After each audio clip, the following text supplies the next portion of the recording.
आपके पर पीछा कर रही है। नहीं चल रहा, व्यू नहीं चल रहा।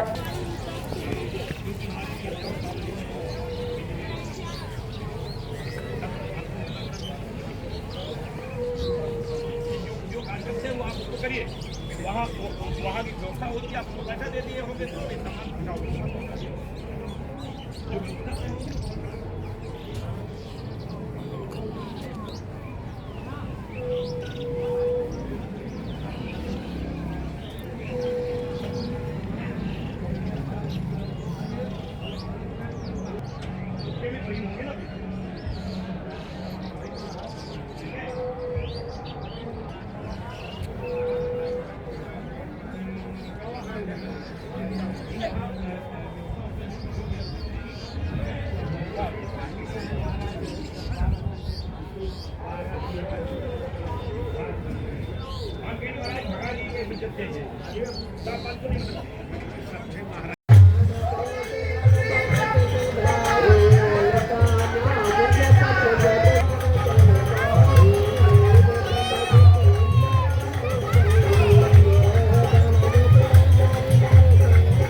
हीरा तो नाक लगने लगा।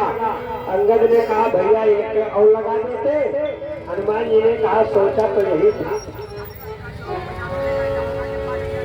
5 मिनट बीता, 10 मिनट बीता, आधा घंटे के बाद वो उठा था तो थोड़ा होश में आया और होश में आया तो हनुमान जी की प्रशंसा करने लगा।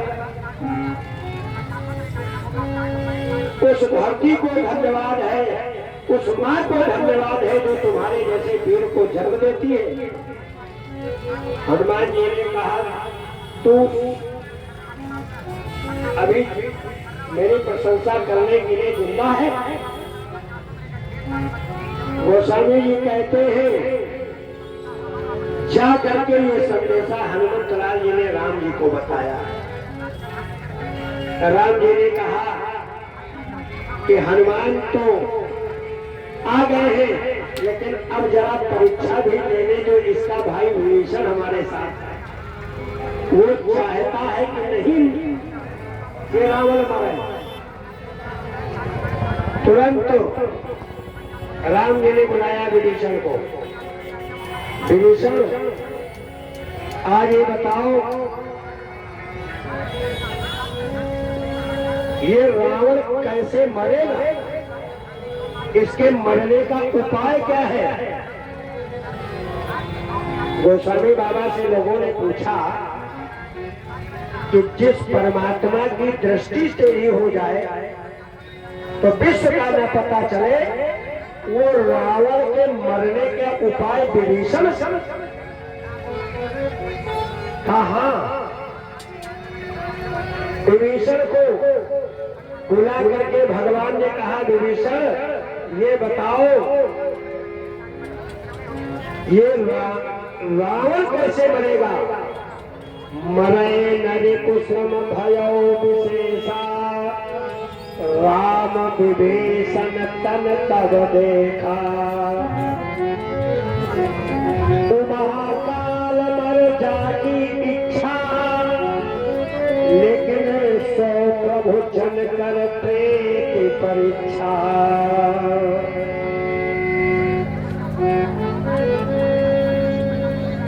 भगवान ने कहा बताओ, तो विभीषण ने बता दिया, कहा नाभिकुंड पीयूष बसया के नाथ जियत रावण बलता है। इसके हृदय में अमृत का कुंड है और जब तक इसके हृदय में बाण नहीं लगेगा तब तक ये मरने वाला नहीं है। भगवान ने कई बार बाण मारा और रावण के 10 सिर 20 भुजाएं कट गई, लेकिन जितनी बार कटे तो दोबारा फिर नहीं उत्पन्न हो जाए। भगवान ने कहा बड़ा मुश्किल है, ये कितनी बार मैं इसके 10 सिर को 20 भुजाओं को काट चुका हूँ और ये मर नहीं रहा है, फिर इसके भुजाएं और सिर उत्पन्न हो जा रहा है। भगवान ने क्या किया? आज एक ऐसा बाण निकाला जिस बाण का वार कभी खाली नहीं जाता। निकाल करके भगवान ने रखा अपने धनुष पर। किसी ने कहा कि राम जी एक ही बाण से युद्ध कर रहे हैं। कहा हाँ, भगवान के तर्कस में केवल एक ही बाण है।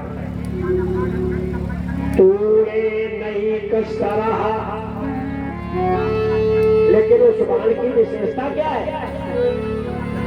कहा वो जब धनुष पर रखा जाता है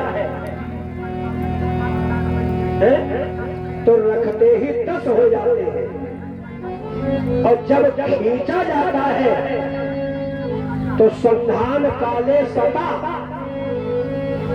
खींचने पर 100 हो जाते हैं और जब बाण निकलते हैं तो अरबों खरबों बाण निकलते हैं और फिर एक बाण भगवान के तर्कस में आकर के विराजमान हो जाते हैं। भगवान ने विभीषण को बुलाया और कहा, विभीषण एक काम करो, अब जाओ, आज तुम ही चले जाओ। विभीषण को भेजा और भेज करके भगवान जानना चाहते हैं कि ये भाई है इसका और ये भाई इसका चाहता है कि नहीं मोह मारे।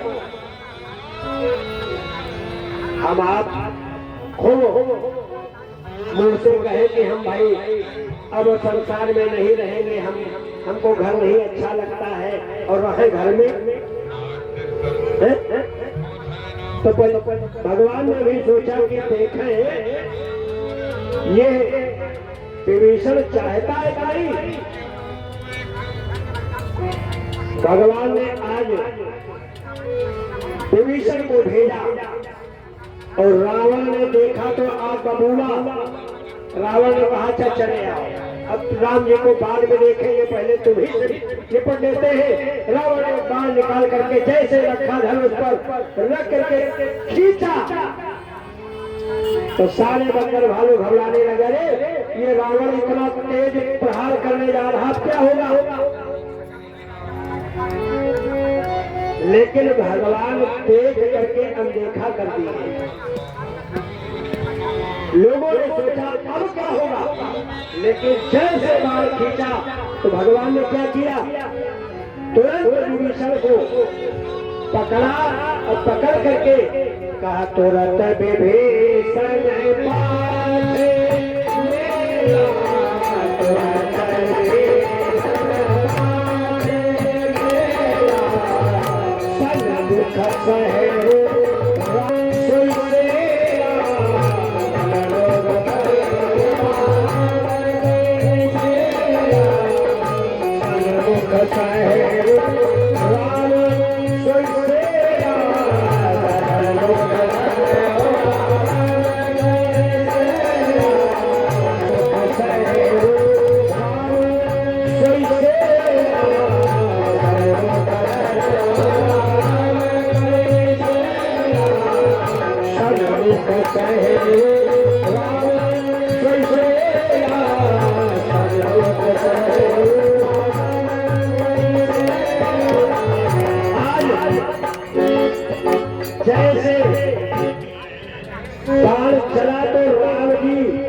झटका दे दिए।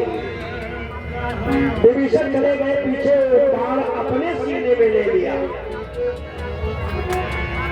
मैंने कल कहा था अगर मित्र मिले तो राम जी जैसा, सत्य भी मिले तो राम जी जैसा, और पुत्र भी मिले तो राम जी जैसा। और श्री रामचंद्र भगवान की जय हो।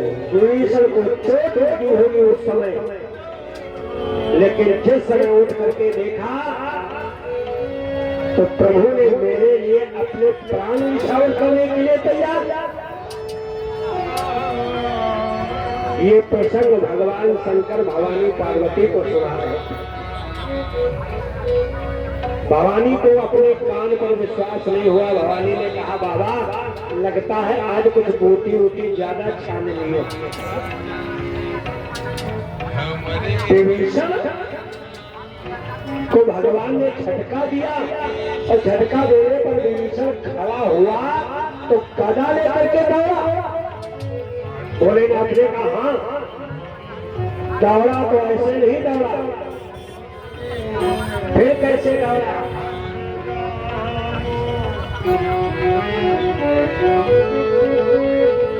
गाने को भागे सठ मान को बोले,